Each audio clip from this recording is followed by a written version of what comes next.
My stepbrother and I shared a room and a passion for books. What happened next changed our lives forever. I'm Lily, 19, and my world feels like it's been turned upside down since Noah, my 17-year-old stepbrother, left for college. 6 months ago, when Mom married Tom, we were forced into a tiny bedroom, 2 twin beds, 1 desk, no privacy. We were strangers then, me buried in community college and cafe shifts, him lost in his fantasy novels. I thought we'd just survive each other, but our shared love of reading sparked something unexpected. Nightly reading sessions, whispering about plot twists until dawn, turned our cramped room into a sanctuary. We became kindred spirits, closer than I ever imagined possible. When Noah left for art school in Portland, I thought our bond would fade, but his sketchbook, pages of us reading, laughing, our nights captured in ink, keeps him close. The room's empty now, but our connection isn't tied to a place. It's alive, growing, and pulling us into a new chapter that's both thrilling and terrifying. The first month without Noah is like losing a limb. His bed's bare, his books still line our shelf, but the silence screams. I try reading The Raven Boys, his rack, but it's hollow without him muttering, "Wait for Ronan." I text him a meme, "A cat buried in books, caption me now." He replies with a photo of his dorm, books stacked on a desk, and a grinning emoji. "Miss the chaos," he writes. "My chest aches. Miss you." I almost send, but I go with, "Your dorm's a landfill." He sends a laughing emoji, and it's a thread holding us together. College is brutal, lit classes, essays, late nights at the cafe. But I keep our ritual, reading every night. The Dream Thieves hooks me, and I text Noah, "Ronan's my guy, you nailed it." He replies instantly, "Told you. Blue's next." We trade messages about the Glendower hunt, and it's like he's here, arguing over Adam's choices. It's not our whispered debates, but it's enough. I wear the bracelet he gave me, a cord with a tiny book charm, a nod to our nights. It's a piece of him, of us on my wrist. One weekend, I take a bus to Portland, 3 hours of nerves and playlists. Noah's waiting outside his dorm, hair flopping in his eyes, wearing a hoodie and those ratty sneakers I teased him about. "Lily," he calls, hugging me tight. He's taller, more confident, like college is molding him. "Nice hobo vibes," I say, poking his sleeve. "Says the queen of coffee stains," he fires back, grinning. We laugh, and it's us again, like the miles vanished. We hit a diner, grabbing burgers and fries. He's deep into The Name of the Wind, raving about Kavoth.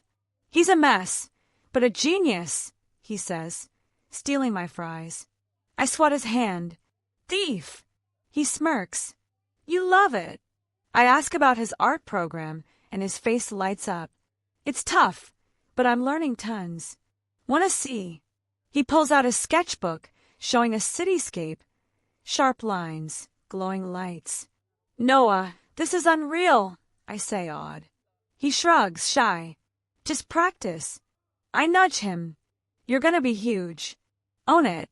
He smiles, and I see a spark. He believes it, maybe because I do. We wander Portland, used bookstores, a coffee shop with mismatched chairs, a park where we read The Dream Thieves on a bench. "Blue's badass," I say, turning a page. He nods. "Told you. You'd be a psychic, all vibes." I laugh. "You'd be Ronan, all attitude." He shoves me, grinning. "Rude." Our eyes meet, and that spark from our room flickers, warm, heavy. My heart races. I look away, flipping the page. "You're hugging the book," I say, voice shaky. He chuckles, but the tension's there, a quiet hum we don't name. That night, we crash in his dorm, me on a sleeping bag. His roommate's out. So we read until midnight, whispering about Gansey's quest. "This feels like home," he says, voice low. I nod, throat tight. "Yeah." The room's dark, our books glowing under phone lights, and it's our sanctuary again. When I leave, he hugs me, lingering. "Come back soon, okay?" I nod. Promise. On the bus, I trace the book charm, thinking of a sketchbook, the faded line between two figures, us undefined. Back in Seattle, Mom and Tom are moving to a bigger place. I'll get my own room, but leaving our space, our bookshelf, our nights hurts. I keep reading, texting Noah about the blue lily. Adam's breaking my heart, I say. He replies, wait for the end. Our texts are daily, memes, quotes, him sending sketches of characters from our books. One's image from 6 of Crows, all grace and knives. For you, he writes. I save it, heart pounding. One night, Noah calls. I'm coming home this weekend. Cool. I'm thrilled. Get here already. He arrives Saturday, backpack slung over his shoulder, grinning. Missed this dump, he says, flopping onto his old bed. I laugh. It's cleaner without you. We order pizza, red an ember in the ashes, taking turns reading aloud. His voice pulls me into Leia's world, and I feel that spark, stronger. Our eyes meet, and the room's too small, our bed's too close. I look away, heart racing. Your turn, I say, handing him the book. His fingers brush mine, and the air's heavy, but we keep reading, safe in the story. We hit our old bookstore Sunday, digging through shelves. I find the Night Circus, and Noah grabs it. Mine. I tackle him, laughing, the clerk shushing us. We buy it, splitting the cost, and read it that night, whispering about Celia and Marco. This is magic, I say, voice low. He nods, eyes bright. Like us. My breath catches, but I laugh it off. Cheesy. He grins, but the words linger, a weight we don't unpack. Noah's visit ends too soon. Before he leaves, we sit on the floor, books around us. I'm glad we're this, he says, voice soft. I nod, throat tight. Me too. He hugs me, warm, lingering. See you soon, he says, heading out. I wave, the sketchbook calling me. I flip to the last page, 2 figures, a faded line. It's not more, but it's enough to shake me. Months pass, our rhythm steady. Texts, calls, visits. I move to the new apartment, my own room, but keep our bookshelf, his books mixed with mine. Noah's thriving in Portland, sending sketches, cities, characters, us reading under stars. I send books, underlining quotes. One night, he calls, buzzing. Art show next month. You in? I'm there, no question. The gallery's small, walls alive with student work. Noah's pieces shine, bold, vivid, stories in every line. One stops me. A library, books floating, 2 figures in the center, hands almost touching, stars above. My breath catches. That's us. I whisper, though he's across the room. He sees me, grins, walks over. Like it. I nod, speechless. It's everything. He smiles, shy. Good. We grab coffee, talking books, art life. He's confident, but still Noah, still mine in a way I can't name. You're killing it, I say, sipping my latte. He shrugs, trying. You too, college star. I laugh, but his eyes hold mine, that spark softer, like we've learned to carry it. We don't name it, don't need to. Summer comes, and Noah's home for break. We fall back into our rhythm, bookstore runs, late night reading, pizza on the floor. One night, we're reading The Poppy War, and he stops, looking at me. You ever think about how we got here? Like, from strangers to this? I nod, heart racing. All the time. Books, I guess. He smiles, but it's heavy. More than that. I look away, scared of what's behind his words. Yeah, I say, voice low. We keep reading, but the air's charged, our bond teetering on something we won't touch. He's back at college, and I'm prepping for my sophomore year. We text daily, memes, book recs, his sketches. One's a rooftop, 2 figures reading, a city below. Us. I text. He replies, maybe. I save it, the book charm glinting. One weekend, I visit Portland again. We hit a comic shop, arguing over Batman versus Spider-Man. Spider-Man's got heart, I say. He scoffs. Batman's a strategist. We laugh, and it's easy, but that spark's there always. One night, he's stressed about a project. What if I suck? He asks, pacing his dorm. I grab his shoulders. You're Noah. You don't suck. He smiles, leaning into me. Thanks, Lily. We read the Song of Achilles, and it's heavy. Patroclus and Achilles mirroring us in a way, close, vital, undefined. Our eyes meet, and the spark's bright, but we don't cross it. Your turn, I say, voice shaky. He reads, and we're safe again. Winter hits, and Noah's home for the holidays.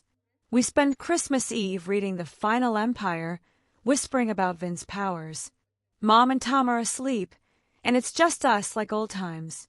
I'm glad you're my sister, he says, voice low. I blink back tears. I'm glad you're my brother. We don't say more, just read, the room holding our history. He's back in Portland, and our texts slow but don't stop. I'm reading The Red Rising, his wreck, when a package arrives, a new sketchbook, Noah's handwriting. For Lily always. It's our story, our room, our nights, us laughing. The last page is new. 2 figures on a rooftop, books open, a city below. No line, just stars. I clutch it, heart racing. It's not a confession, not a promise. It's us, eternal. One fall night, I'm home, rain tapping the windows. My phone buzzes, a voice memo from Noah. He's reading from the night circus, his voice low, the story alive. Thought you'd like this, he says at the end. I listen, tears falling. I don't call back. I open a notebook, writing a story about a sister and brother, bound by books, in a library of stars, hands not touching, hearts woven. I write until dawn, the words are bond, a page left open, lines fading into light. Our book-filled nights were over, but my stepbrother and I found a new way to stay connected. I am Lily, 20 now, and it's been almost a year since Noah, my 18-year-old stepbrother, left our shared bedroom for art school in Portland. That tiny room, 2 twin beds, 1 desk, a bookshelf crammed with novels, was where we went from strangers to kindred spirits. When Mom married Tom, I thought Noah and I would just tolerate each other, me drowning in college and cafe shifts, him buried in fantasy epics. But our nightly reading sessions, whispering about plot twists until dawn, turned our forced proximity into a bond one never expected. His sketchbook, filled with drawings of us reading, laughing, our nights in ink, sits on my desk, a lifeline to him. I thought college would pull us apart, but our connection, forged in books and late-night talks, is stretching, evolving, and pulling us into a new chapter that's as exhilarating as it is unnerving. Fall in Seattle is wet and gray, but I'm keeping our ritual alive, reading Red Rising, Noah's latest wreck. The apartment's quiet without him, my new room too big without his messy stacks of books. I text him a meme, a spaceship with Darrow's ego scrawled on it. He replies with a photo of his dorm, sketchpads everywhere, and a laughing emoji. Miss your chaos, he writes. My heart tugs. Miss you. I almost send, but I go with, your room's a war zone. He sends a middle finger emoji, and it's a small tether across the distance. College is kicking my ass. Lit classes, a research paper on Shakespeare, and double shifts at the cafe. But I read every night, clinging to our bond. Red Rising is brutal, and I text Noah. Darrow's insane, you weren't kidding. He replies, wait for Severo, he's your vibe. We trade messages about the houses, and it's like he's here, arguing over Mustang's motives. I wear the bracelet he gave me, a cord with a tiny book charm, a nod to our nights. It's a piece of him, grounding me point one weekend. I hop a bus to Portland, 3 hours of playlists and nerves. Noah's outside his dorm, hair longer, wearing a paint-splattered hoodie. Lily, he calls, hugging me tight. He's more confident, like college is his element. Nice artist chic, I tease, flicking his sleeve. Says the coffee queen, he fires back, grinning. We laugh, and it's us, like the miles never happened that we grab tacos at a food truck, talking books. He's hooked on the Stormlight archive, raving about Kaladin. He's a hero, but broken, he says, stealing my chips. I swat his hand. Thief! He smirks. You love it. I ask about his art, and his eyes light up. Got a project due, it's killing me. Wanna see? He pulls out his sketchbook, showing a desert scene, swirling sands, a lone figure. Noah, this is unreal, I say, awed. He shrugs, shy. Just messing around. I nudge him. You're gonna be famous. Believe it. He smiles, and I see the spark. He trusts it, maybe because I do.